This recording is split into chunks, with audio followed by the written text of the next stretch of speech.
2 years into our marriage, I still considered Susan and me as newlyweds. It had been 2 years since we exchanged vows, promising to spend forever together. Little did I know that our idyllic world was about to be shaken to its core. My name is Ryan Kitchener, and I turned 30 this year. I married Susan 2 years ago after we made it work. We worked in different departments but for the same company. Every time our paths crossed in the office hallways or in the elevator, I couldn't help but think what a beautiful woman she was. One fortunate day, a co-worker introduced us, and my heart did a little victory dance. I seized every opportunity to talk to Susan and eagerly watched every movie and read every book she recommended. Back then, it seemed like Susan had a boyfriend, but I didn't press her for details. I wanted her to know that her happiness mattered more to me than her relationship status. My efforts to close the gap between us gradually paid off, and Susan eventually quit her job by her own choice. She became a stay-at-home wife, focusing on cooking and flower arrangement classes, leisurely lunches with her friends, and enjoying a comfortable and relaxed life. 2 years into our marriage, when our parents started hinting about wanting grandchildren, an unbelievable incident unfolded.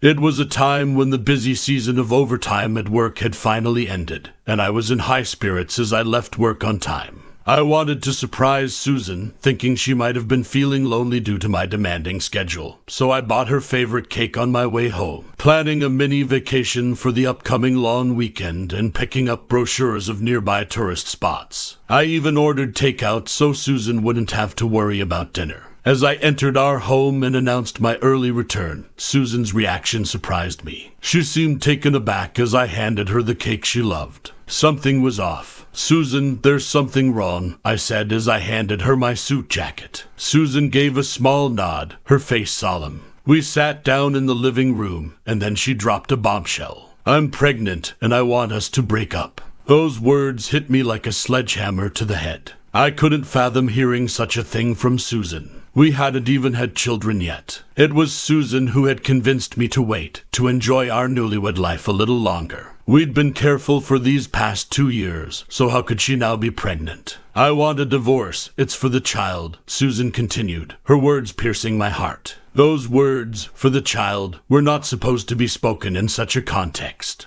I had always imagined that we would say them joyfully together as a couple. But now, Susan looked at me with determination in her eyes. "Please sign this. I want a divorce for the sake of my child." She laid out divorce papers with her signature already on them, and her parents had already signed as witnesses. Susan had consulted her parents without my knowledge, and now, faced with the unexpected, I couldn't afford to lose my composure. The truth was out there, but finding out who the father was would be a journey filled with unexpected twists and turns. "I had my pride too," I retorted, my voice tinged with disbelief. Susan gave a firm nod in response to my question, and at that moment, I felt a storm of emotions raging within me. As I held the pen to sign those dreaded divorce papers, I had to focus all my strength on keeping my hands steady. The weight of the situation was almost unbearable. Susan, with a large suitcase in hand, began making her way towards the door. I had no words for her, no way to convey the turmoil in my heart as she was about to leave. Susan didn't glance back at me. It was clear from her expression that her feelings for me had vanished. She disappeared into the twilight, pulling her suitcase behind her, leaving me with nothing but the fading echo of her footsteps. All I could do was stand there and watch her retreating figure. That night, I sought solace in alcohol, drinking alone until I eventually passed out. I woke up in the living room, nursing a hangover and shivering with fever.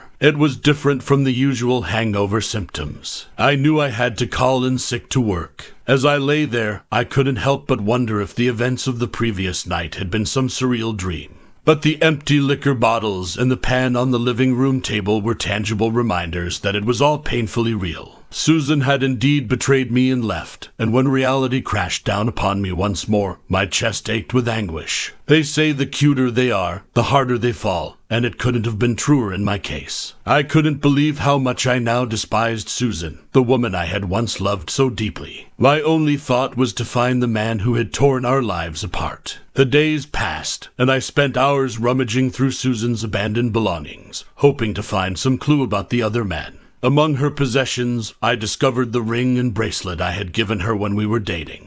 They lay in a jewelry case, a stark contrast to the discarded wedding ring I found in the trash can. The sight of that ring, once a symbol of our love, now abandoned, made me dizzy with despair. I kept searching, hoping to unearth any trace of the other man. I couldn't stop, as if my very existence depended on it. Yet my relentless pursuit only succeeded in exacerbating my already fragile health. I ended up taking a week off from work, unable to cope with the overwhelming emotions that engulfed me. When I finally mustered the strength to return to work, my co-workers were already aware of my divorce, despite me not having shared the news with them. Tom Geary, my direct boss, approached me with a smirk, reveling in my misfortune. "Ryan, how are you feeling? You're such a softy, falling ill just because of a divorce," he taunted. Gary was known for his nitpicking and his tendency to make my life difficult. His condescending demeanor and sleazy behavior had always rubbed me the wrong way. As I endured his presence with gritted teeth, I suddenly realized what he had mentioned, the divorce. Before Susan and I got married, she and Gary had worked in the same department. A dreadful suspicion crept over me, and I couldn't contain my anger any longer.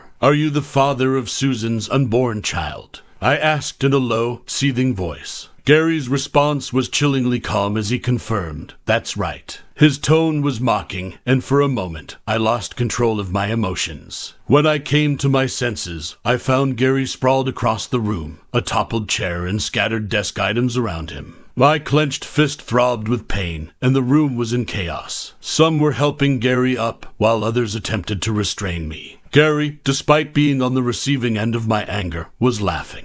He had baited me into this confrontation. What I had just done would invite a world of trouble, and Gary reveled in the chaos. To make matters worse, I remembered that Gary was the grandson of our company's founder, adding another layer of complexity to the situation. Punching a future company executive had severe consequences. I was suspended from my job and ultimately faced the dreaded termination. My life descended into chaos. I found myself an unemployed man, abandoned by my wife. The days that followed were marked by a tumultuous inner struggle. I knew I needed to secure employment to survive, but my actions couldn't keep pace with my thoughts. Daylight hours became an excuse to indulge in alcohol, and the nights only saw me descending further into the abyss. It was a self-destructive spiral, and I lost all motivation to do anything. The one silver lining was that I had savings, a testament to the diligence with which I had saved money. Living through these dark days, I reached a point where I had all but given up on life. About a month into this bleak existence, an unexpected visitor knocked on my door. At first, I pretended not to be home, hoping they'd go away. But they were persistent, and the doorbell rang again after half an hour, then an hour later. Irritated, I reluctantly opened the front door to find an unfamiliar woman standing there. She had a commanding presence, her gaze piercing through me as if she were judging my very soul. I felt ashamed of the alcohol on my breath and my unkempt appearance. Gathering my composure, I finally asked, "May I ask your name?" Without mincing words, she inquired, "Are you the ex-husband of that woman?" The mention of that woman could only mean Susan, and the woman standing before me was Gary's wife. My stuttered response confirmed her suspicion, and she introduced herself as Lillian and Gary. The curious glances of neighborhood ladies passing by added to the discomfort of the situation. To avoid the inevitable gossip, I hastily invited Lillian inside. "Please come inside," I said, trying to maintain a semblance of civility. "Thank you," she replied, walking into the house without hesitation, unfazed by the chaotic state of my living room. "I can clean that up myself," I tried to insist, but Lillian was having none of it. She asserted, "We can't have a serious conversation in this mess. If you're not going to help, please sit down." Her commanding tone left me with no choice but to obey. I took a seat on the couch, watching in stunned silence as she efficiently tidied up the room. At one point, she suggested I go wash my face, and her unexpected concern prompted me to rush to the bathroom. As I looked at my disheveled reflection in the mirror, I realized how far I had let myself go. I shaved, combed my hair, and washed my face, feeling a bit more like a human being for the first time in a while. Upon my return to the living room, I found that Lillian had completed the cleaning. She had bagged up the trash and set it outside in the hallway. She offered me a cup of tea, remarking, "I used your kitchen." Her reliability surprised me, considering she was Gary's wife. "Thank you. I feel like a human again," I blurted out, my gratitude flowing naturally. Lillian responded with a faint smile, but her expression soon turned serious. She cut to the chase, revealing that her husband, Gary, had asked her for a divorce because he claimed to have a child. Now, it seemed she preferred directness over beating around the bush. I confessed that my own marriage had ended in divorce too.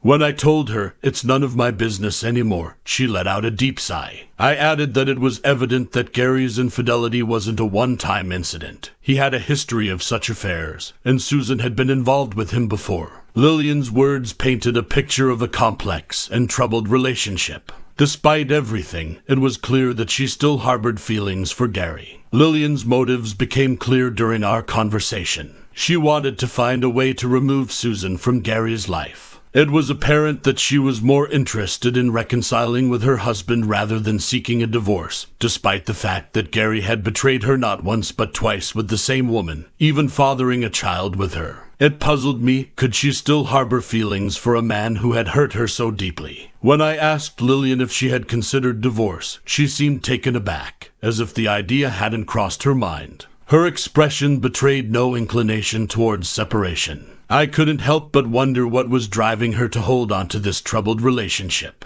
With a small smile, she replied, "We're married, after all." Her response left me somewhat defeated, and I agreed to discuss it further at another time. The day after Lillian's visit, Gary showed up at my doorstep. He had learned about Lillian's meeting with me and came seeking a conversation. As a former boss, I invited him into the living room. Gary took in the tidied-up living room and chuckled, commenting on how Lillian had cleaned up. It was evident that she had left her mark on the room, and their shared understanding of each other's ways irritated me. When I asked Gary about the reason for his visit, he dropped a bombshell. He wanted me to convince Lillian to divorce him. I was taken aback by this unexpected request. Gary explained that Lillian couldn't have children, which he desired. Susan's pregnancy presented an opportunity for him to have an heir. He offered me a substantial reward for persuading Lillian to agree to a divorce, and placed a thick envelope on the table. Gary's willingness to resolve everything with money sickened me. My patience wore thin, and I grabbed him by the collar. However, Gary didn't seem too concerned. He thought he wouldn't be punched a second time. Just as I was about to strike, a soft hand intervened, gently grasping my raised fist. It was Lillian, who had followed Gary into the house. She scolded me for carelessly leaving the front door wide open. As Lillian reprimanded me, I reluctantly lowered my fist and muttered my agreement. My grip on Gary's collar loosened, and the momentum of the confrontation dissipated. Lillian questioned Gary about his desire for children, and as he nodded in response, she produced divorce papers from her bag. She offered them to Gary with a stunningly beautiful yet enigmatic smile, one that seemed capable of both forgiveness and condemnation. As Gary accepted the divorce papers, his fingers lightly traced the back of Lillian's hand. It was an intimate moment that made me feel like an intruder, prompting me to avert my eyes. Gary thanked Lillian and swiftly left the house, waving without turning back. It was clear that he had accepted her declaration of war. Once Gary was out of sight, Lillian turned back to me. She suggested that we lick our wounds together, but not before seeking revenge. We both demanded compensation from Gary and Susan, who were well off financially. Despite the likelihood that they could afford to pay, we were determined to make them suffer, if only a little. I instructed my lawyer to pursue all legal matters concurrently, driven by the desire for them to experience a taste of retribution, even if it was just a small measure of payback. Soon enough, Susan came forward, tears streaming down her face. It appeared that Gary was willing to pay his share of the compensation, but he refused to cover Susan's portion. While this was understandable given their unmarried status, there seemed to be more to the story. During a meeting involving the four of us, Gary began placing some of the blame for Susan's affair on me. The tangled web of emotions and alliances only grew more complex. Gary tried to shift blame onto me, claiming that his affair with Susan was a result of her feeling lonely due to my constant work. Lillian, however, saw through his excuses, accusing him of being skilled at manipulating the truth. In response, Lillian presented a comprehensive report from Gary's personal investigation. It had been initiated by Gary's parents and revealed the ongoing relationship between Susan and Gary, even after Susan had accepted a settlement to sever ties. Shockingly, my marriage to Susan had been suggested by Gary as a mere cover-up. My work-centric nature and insensitivity had made it convenient for Susan to maintain a secret relationship with Gary. Moreover, since I worked closely with Gary, it allowed them to keep a watchful eye on me. The report, compiled at considerable expense by Gary's parents, contained detailed information that left both Gary and Susan visibly shaken. Susan was the first to break, her face contorting with guilt and fear. She began to scream, but Lillian's icy gaze silenced her, causing Susan to faint. Gary, panicking, cradled her in his arms, to which Lillian only smiled, suggesting that Susan had already surrendered. It was apparent that Lillian's emotions toward Gary were complex, a mix of love and hate. Love and hate, Lillian knew, often coexisted. The depth of love often mirrored the intensity of hatred. As the conversation progressed, I played a minor role, with Lillian dominating the discussion. Eventually, the meeting concluded, and Lillian laughed, seemingly satisfied with the outcome. Following this, the reason for my divorce became public knowledge at my workplace, and it was I who had disclosed it to my co-workers. Despite the company's initial attempts to cover it up, it was too late. Gary found himself sidelined at work and estranged from his family. Susan, after remarrying, struggled with in-law problems, as Lillian's parents, who favored Lillian, treated Susan harshly for taking Lillian's place. In the end, I felt that Susan was receiving her just desserts. Once all matters related to alimony and other issues were resolved, I invited Lillian for coffee. She shared her current situation with me, explaining that she worked at a friend's company while living independently. Lillian, who couldn't have children, expressed her need to be self-sufficient. However, I disagreed with her reason for seeking independence. This took her by surprise, as it was the first time I had firmly asserted my opinion. She still wore her wedding ring, a clear sign that she hadn't forgotten Gary. Summoning my courage, I confessed my feelings, telling her that I didn't mind her situation,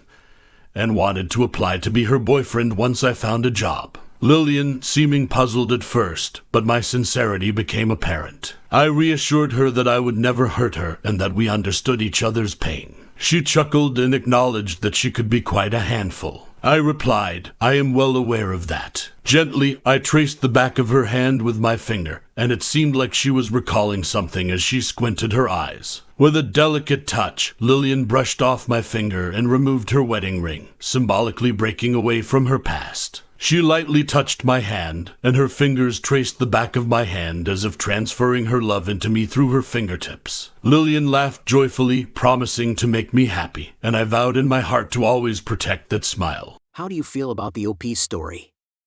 We appreciate you joining us for yet another compelling story where justice is the main focus. So that you don't miss our next story, remember to subscribe. Everyone deserves honesty and loyalty in their relationships. Stay tuned for more captivating stories, but keep in mind that viewers should exercise caution as these stories may include mature subjects.